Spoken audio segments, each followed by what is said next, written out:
You're listening to Strange by Nature, your guide to the strange, weird, unbelievable, and improbable wonders of the natural world.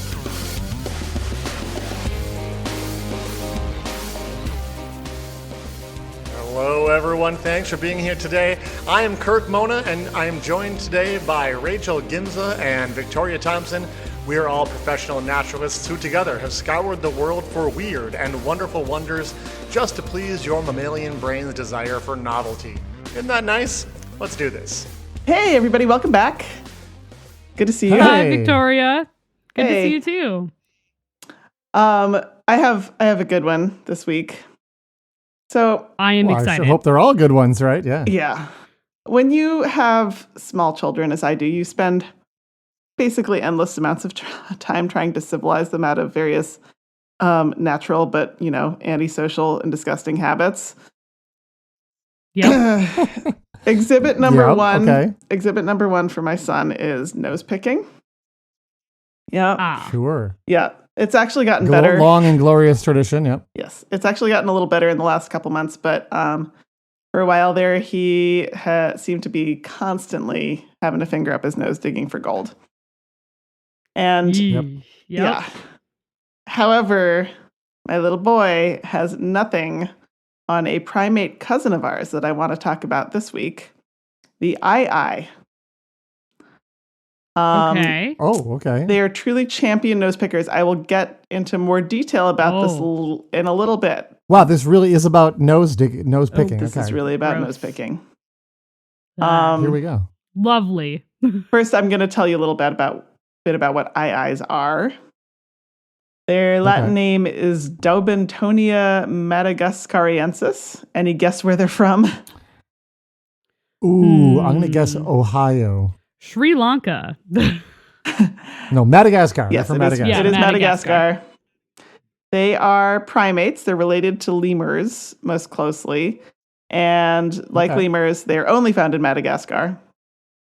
They're like the size of... Unsurprising. Yeah, they're kind of the size of a big, really big cat, like about 2 feet long, plus a long tail. Okay. And kind of rodent-like front teeth.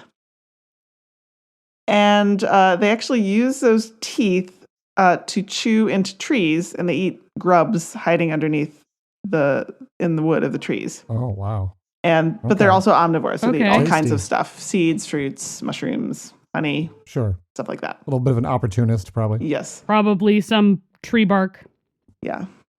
And to be honest, they are kind of unfortunate looking. They're Yeah, a little they like are. a cross, a little like a cross between a cat, an opossum, and a lemur, and maybe a rat thrown in there. Oh, dear. Yeah. Okay. They have kind of big round ears, those ratty teeth. Their nose is sort of squashed looking and pale pinkish.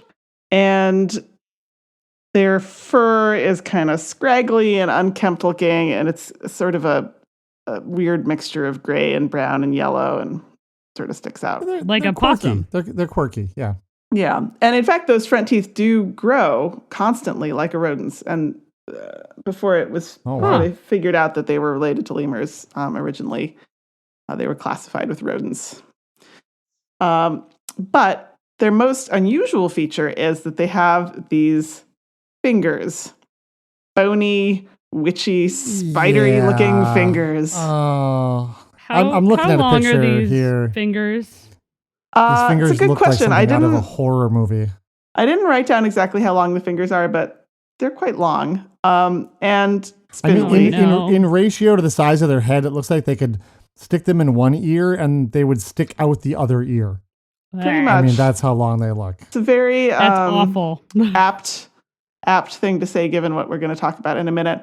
Oh, But, can they reach their oh, brain? yeah. Are they scratching their brain if they're picking their nose? We'll get to it, Rachel. Oh, no. Yeah. So they have these creepy I'm looking, skinny, uncomfortable right witchy now. fingers, but the really weird Yeah. finger is the middle one, which Oh, good. Ah, it's so long. yeah, it's very long. It's actually not the Oh. longest finger, but it is notably skinnier than the others. Yeah. Oh, I don't like that. And they use this finger. God, their fingers are like spider legs. Yep, they sure are. Oh, go on. So they use this finger actually to tap on the surface of trees to try to find the little hollow places where the grubs are hiding. Oh, that's not so bad. I like that. That's yeah, fine. they're the only primate known to use echolocation to find their food. Oh, And- cool. What? Cool. That's so Yeah. cool. So then they find where the grub is, and then they use their teeth to dig a hole in the wood, and then they stick the same finger in, that skinny middle finger, and fish the insects out. Huh. Cool. Useful. Yeah, I mean it's adaptive, right? But Yeah, there's yeah. also something really unusual about not just the way the finger looks, but about the joints of that middle finger, the skinny grub hunting finger. Okay. It has a true Uh-huh. ball and socket joint where the finger meets the hand bones. So That's unusual. Okay. Yes. That's kind of unusual. it is. Ball and socket Whoa. joints are special because they let you move the appendage in a full circle. And on your body, the Uh-huh. only ball and socket joints you have are your shoulder joint and your hip joint. Right. Right. Mhm. Think about what you can do with But I your cannot eye. move my hip in a full Yeah, circle. hold Good on. Lord, We're that'd just be terrifying. both rotating our shoulders only here. only in cartoons can you move your hips in full circles. No, Like, but you can like. I know. I'm giving you a hard time. I'm just picturing like you flipping your leg up by your shoulder as you run. Right. You know. I mean, right. some gymnasts can get But your finger, your really knuckle stretchy. joints, So your big knuckle joints are. You if you look at your hand, you can move them up and down. You can flap them, and then you can move them side to side, right? And that's it's called a condyloid joint. It's basically it's similar to a ball and socket shape, but it's like an oval ball in an oval socket. If you can kind of picture that. Oh, okay. But the eye has the true round ball and socket, so they can move that finger in any direction, including like up. If you think about, you can't really move your fingers back beyond like the that. plane of your hand, but they can. I don't like it. And that's they can getting move- uncanny valley kind of. they can move each Ugh. segment of their finger independently. No. Yes, so Don't if like you try that. to move just the tip of your finger, you can't do it. You move your whole finger. Right. Right. To bend it. But they have very dexterous abilities with that finger. And that is the only finger joint in the animal kingdom that is known to have a ball and socket joint. Or like, That's Oh. pretty. that, Well, that joint. all right. Yeah. Congratulations to them. They Yeah, also that's have, cool.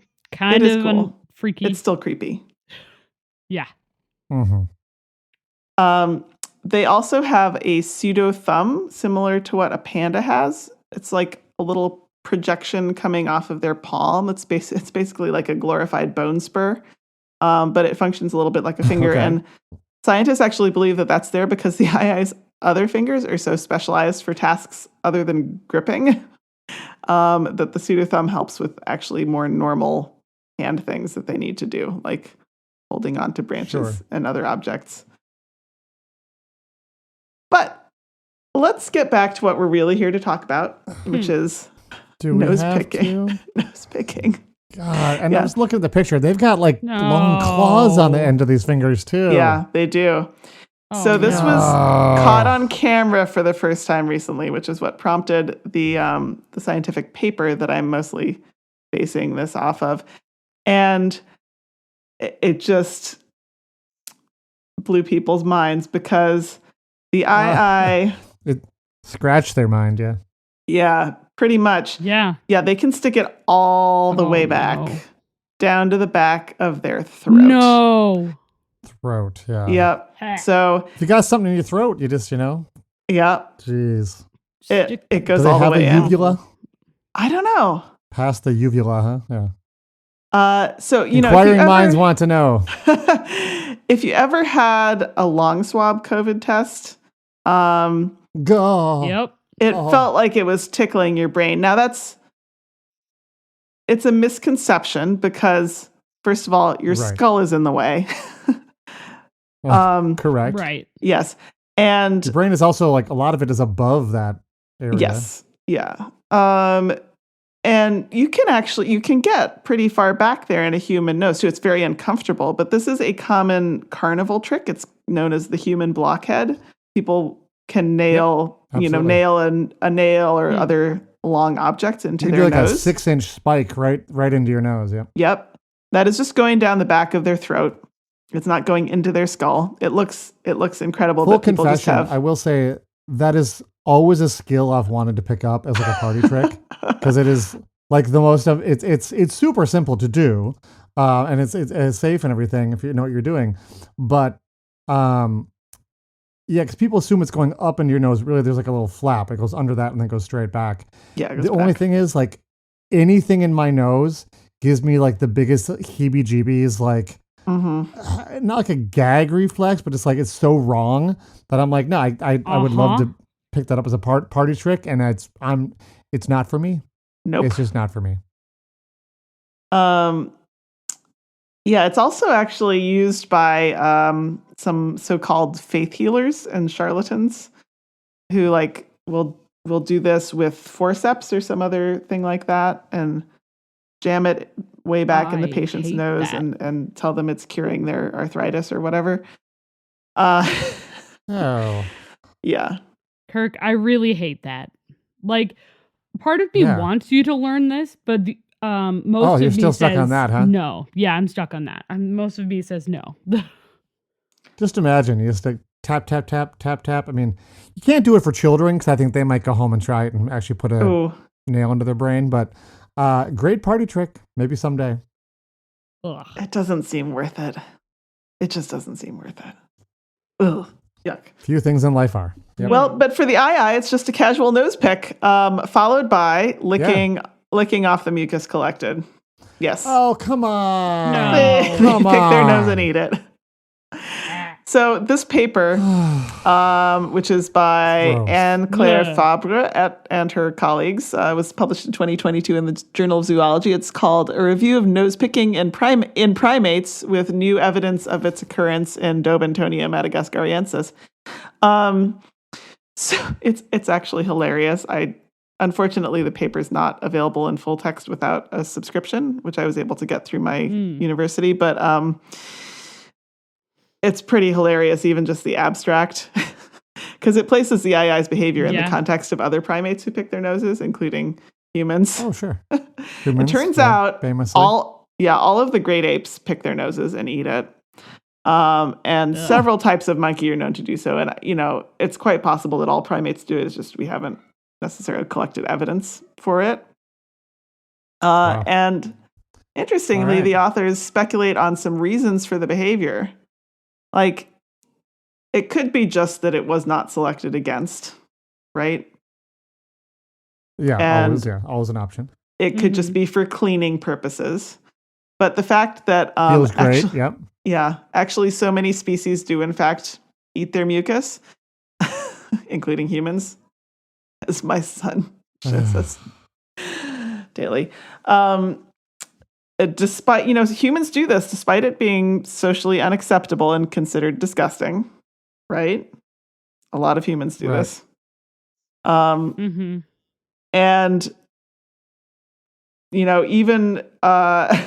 even use tools. It suggests that it may have some adaptive reason. They were speculating there's some kind of immunological possible thing, like goosing the immune system by swallowing microbes that are in the nose. I don't know. Possible. Who knows? Apparently there's not a lot of papers that study this subject. So there's not a lot of evidence out there. So, if you're listening and you feel like you need an unexplored area for your PhD dissertation. Oh, that's not where I thought you were going with that. An unexplored area for your finger to go dig in your nose. I gotcha. Yeah, do a PhD. I like yours better. Yeah, do a PhD on that. So that is what I have for you this week. Awesome. Thank you. You're welcome.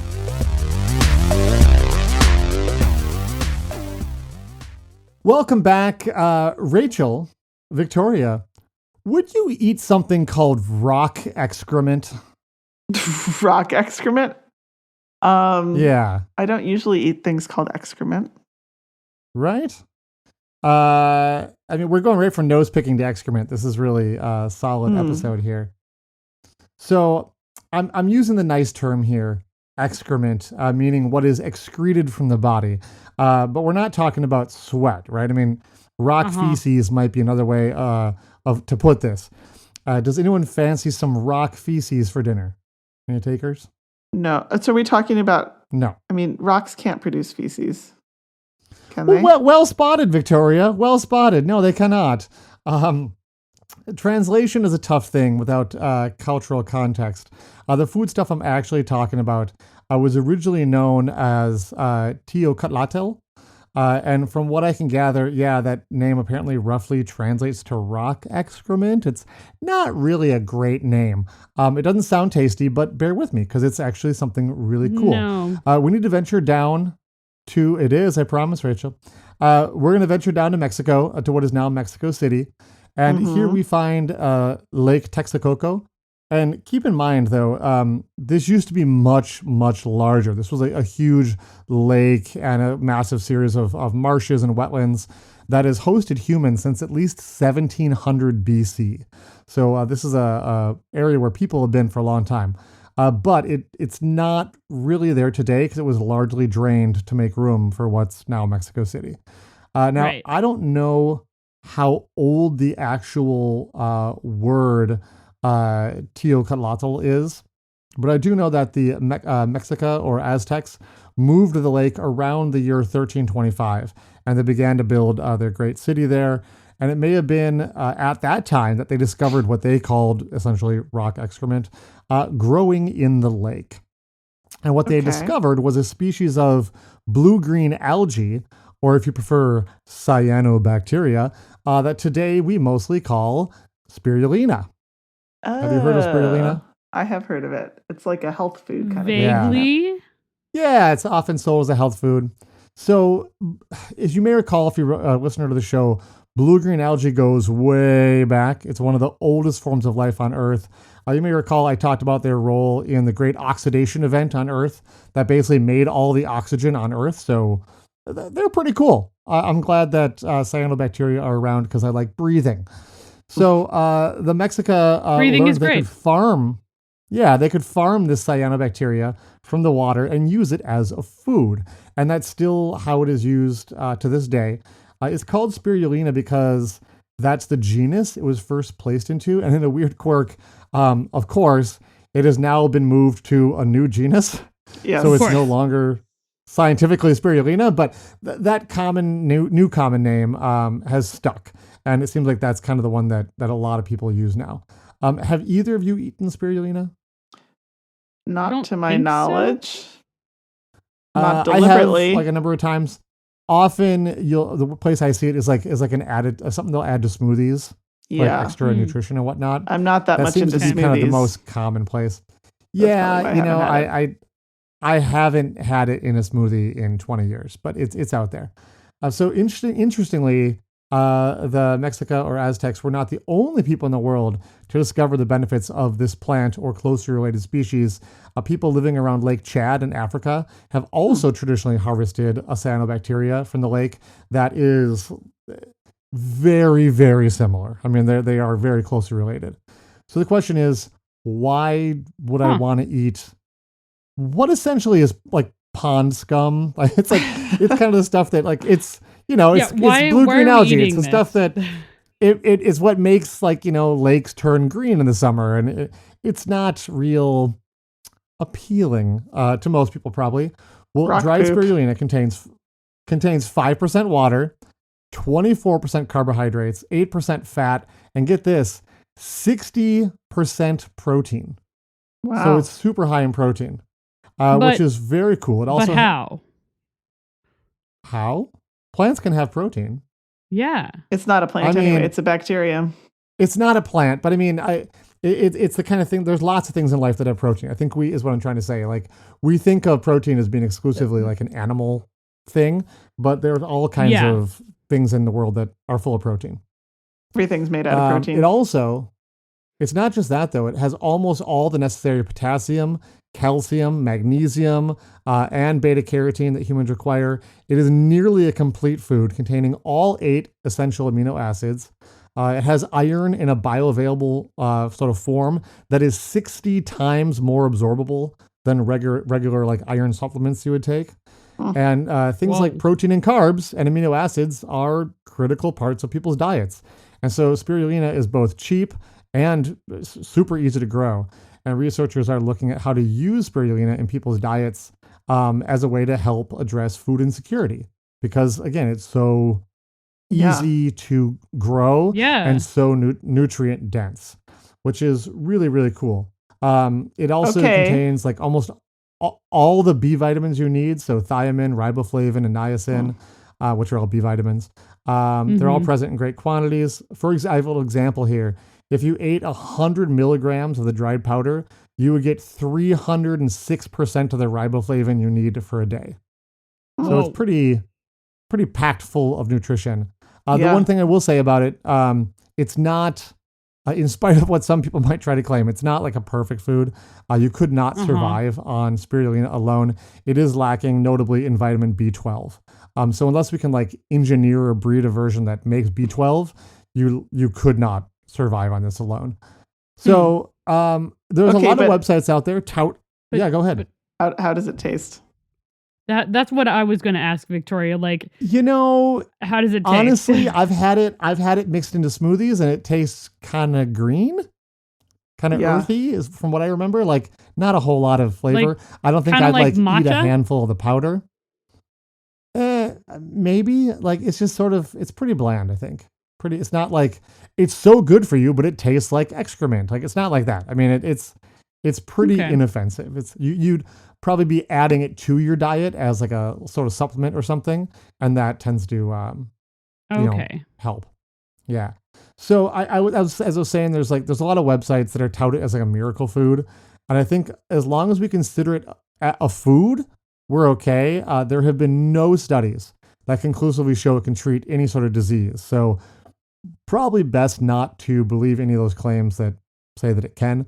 But as a cheap food additive, it seems like a really great thing. It's already been used that way for livestock and for aquaculture, and to some degree, like for humans as well, because it's been seen more and more like things like smoothies and protein bars and things like that. So one of the prospects, though, that I find...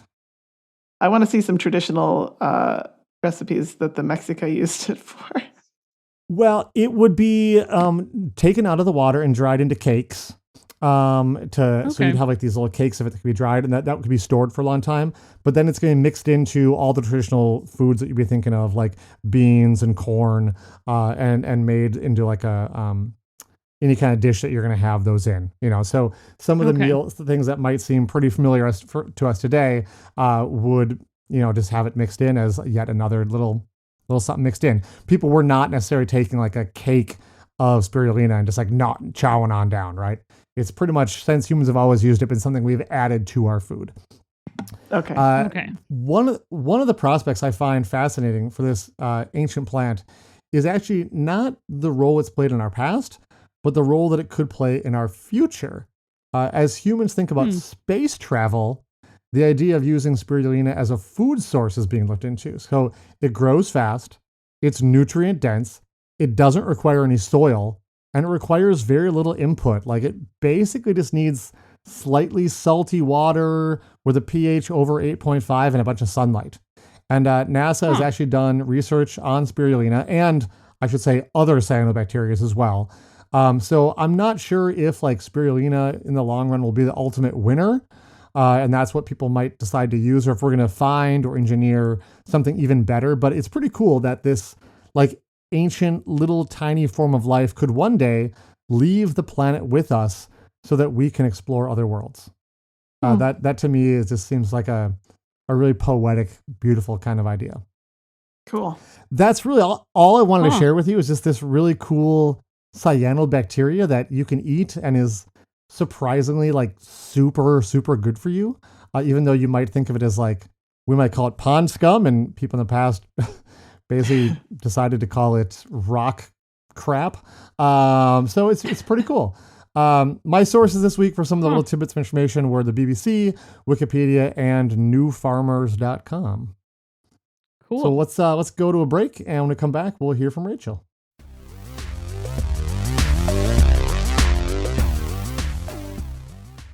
Alrighty. Welcome back, everyone. What I want to talk about are dragons. Oh, sure. Right? Dragons. Yeah. Dragons. Yeah. They've been So around dragons for a long time. They're everywhere in all kinds of different cultures, right? Dragons. Yes. Kind of. Yeah. We have things we call dragons. They look pretty different depending on what culture you're talking about. But yeah. Yeah. Certainly clawed, scaly monsters. Yeah. So I'm going to talk about a clawed, scaly monster that is a dragon. Okay. Also known as the Komodo dragon. The Komodo dragon. There it The is. Komodo Okay. dragon, yeah. Yeah. Surprising I we had haven't to pull talked your about them legs before. for a little bit. Actually. Right? I was actually thinking about that. One I'm is like, we're my leg is feeling pulled. Yes. 3 episodes. Yeah, I'm like, We finally got to the Komodo dragon.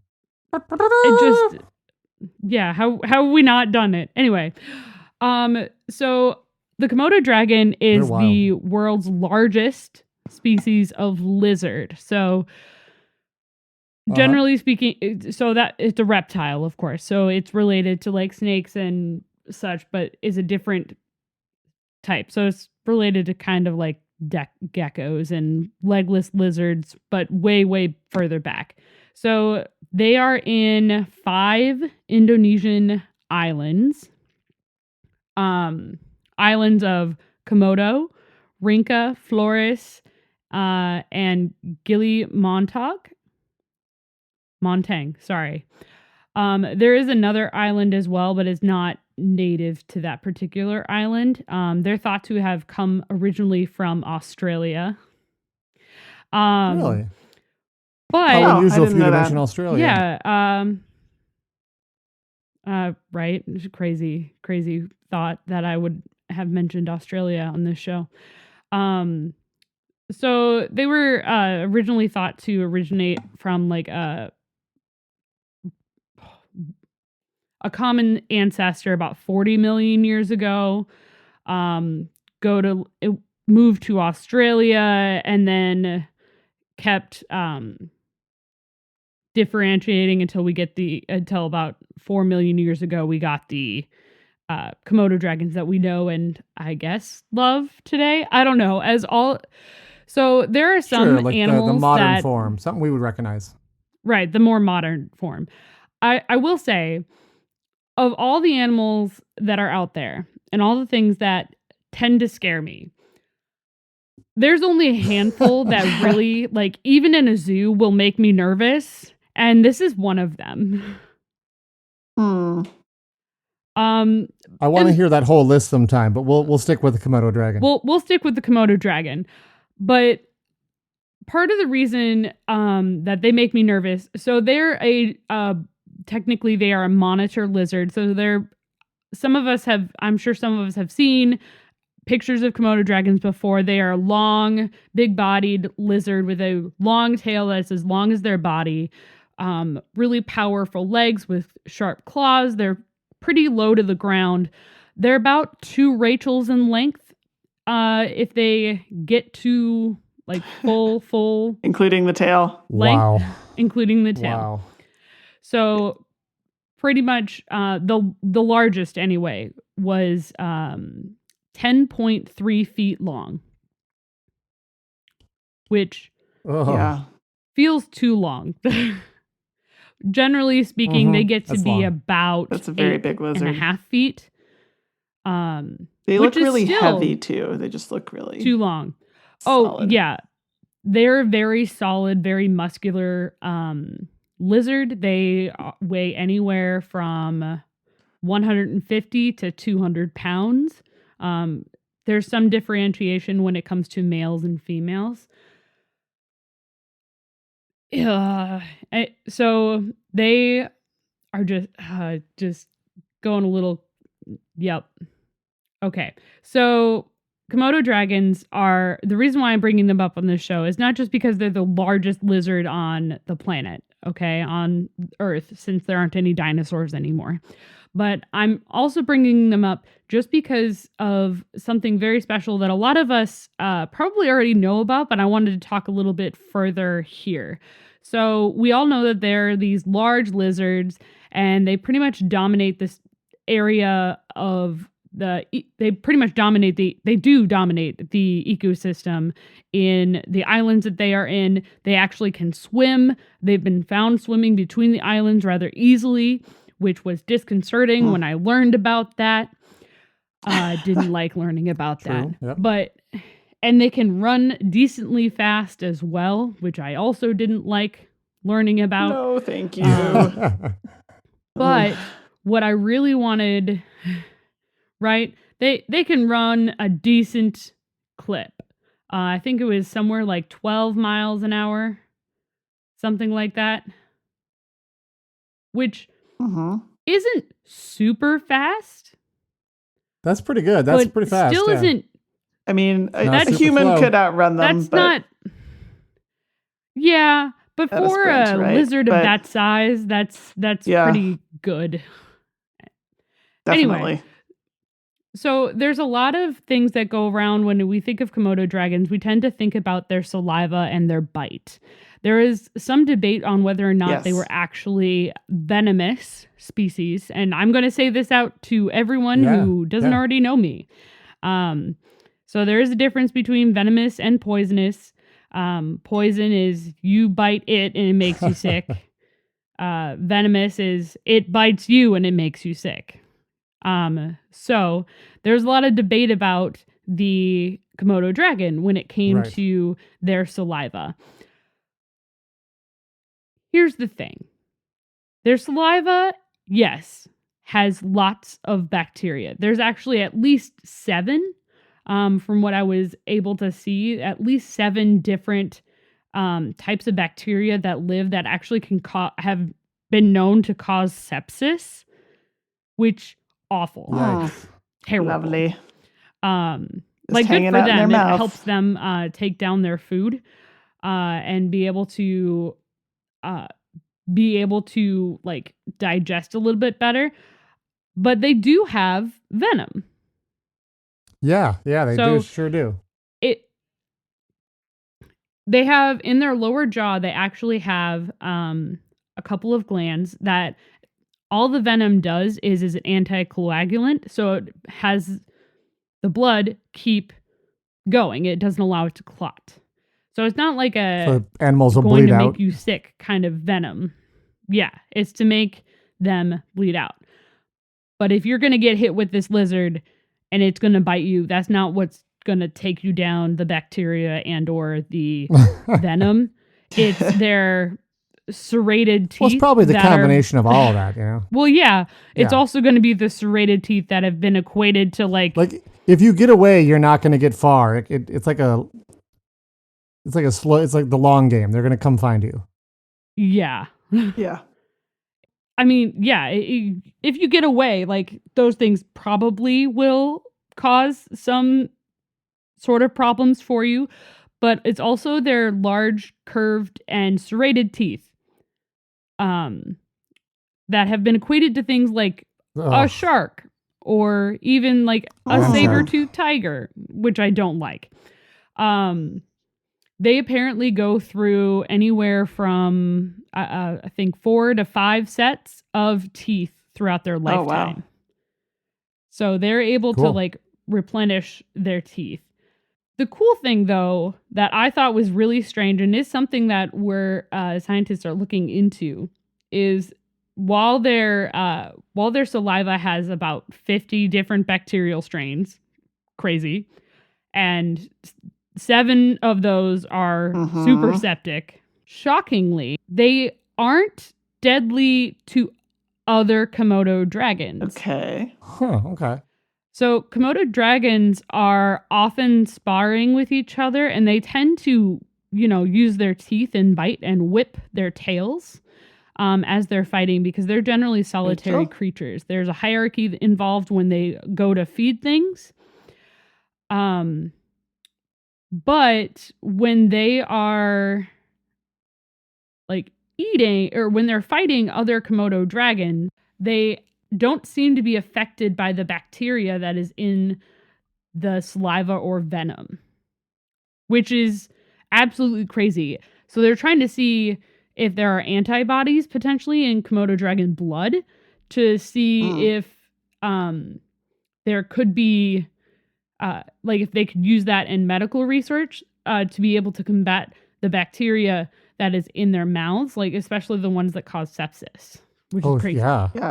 That'd Totally. be very, very handy. So I really just wanted to talk about Komodo dragons today. There's a lot of other things that are crazy about Komodo dragons, from the fact that the young, when after they have hatched, they actually roll in scat or fecal material, so that way they don't get eaten by older and larger Komodo dragons. There's anything from the fact that people on the island of Komodo actually had to change their burial habits because the dragons, Komodo dragons can smell carrion. That's not great. 2.5 miles out. So they had to change their burial Makes you want to do practices cremation. to avoid lizards digging them up. It was a thing. And then there's also the crazy thing that they can eat 5.5 pounds of meat in like a bite, in under a minute. Wow. That's a lot of meat. Oh my God. Yeah. I mean, I suppose it shouldn't be that surprising, but Yeah. So in like under a minute, they can eat. Yeah, they're very voracious eaters. I mean, you have to be. They're eating so much of their food. So much of like they eat anywhere from like 80% of their own body weight at a time. Like they're eating like water buffalo. They'll eat horses. They'll eat deer, whatever they can catch. But they're truly an astonishing, if scary, animal. And I just wanted to highlight them because I could not believe that we had not talked about them yet. So yeah, I brought to you the Komodo dragons. My sources this week were the National Geographic, as well as the Smithsonian's National Zoo and Conservation Biology Institute. Had a really great article about Komodo dragons as well, and Wikipedia. nice. So that's what we have for you all this week, I believe. So thanks for joining us this week, and we'll see you all next week. Thanks. Bye-bye. Bye-bye. Bye. Thanks. Thanks everyone for listening to today's show. Be sure to subscribe. New episodes drop every Wednesday, and we love sharing this strange world with all of our listeners. If you would be so kind as to leave us a 5-star review, that would be great. It lets other lovers of the strange discover the show. You can reach out to us on social media by searching for Strange by Nature Podcast on Twitter, Facebook, and Instagram. You can send us an email as well. Our address is contact@strangebynaturepodcast.com. If you want more information about the show, you can also check out our website, which is strangebynaturepodcast.com. Until next week, get outside, stay curious, and embrace the strange.